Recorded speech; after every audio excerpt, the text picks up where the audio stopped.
Ang daming tao ito mga idol. Magandang hapon mga idol. Dito tayo sa Diwata Paris Overload. Kasama natin yung tropa nating si Sandel Colstein.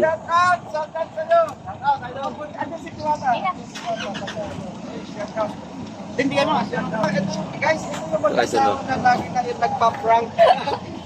May dala ba siyang red hot? Ito kakain kami idol sa Diwata Paris Overload sa Pasay. Sino nakakakilala sa kanya guys? Sino nakakakilala? Lalo si Ma'am, naku, strict, very strict na. Kilala ko siya! Hindi ko alam! Yan! Yan yung kaibigan namin si Asian Pakbo. Kakain kami rito sa Pasay. Diwata. Tara, saan tayo? Hello po, ako po si Amel. Kapasok na tayo sa kwarto ni Ma'am Diwata.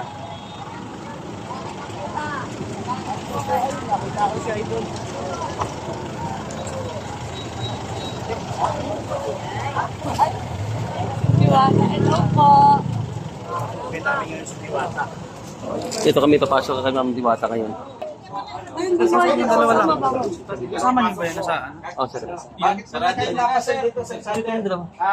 Punta po kasi kami Tagaytay, then sabi ko, diretso tayo dito kay Diwata. Kasi Ito ngayon kay Ma'am Diwata. dati ko ako security guard dito sa may, sa may joke mo na yan, sa may ganito. Ito ngayon si... Siguro, nakikita natin, nakakaya ko na pare. Bago lang ako na nagpa-Paris. Bago lang po ba? Akala ko matagal na. Si Sander. Ika na yung gown ko. Sa iyo. Una. Hinahanap yung So, nakapitsa tayo. Nakahanap Kay Madam Diwata. Ito kasama namin ngayon si Ma'am Binenta ko Diwata. na po. Ito, pinapalo ito. Eh, si Ma'am eh, palaging Ano nila eh, yung content nila ka nakakatawa kasi. Manok bang content nila? Hindi. Manginginom. Manginginom. Kasi Pulutan manok.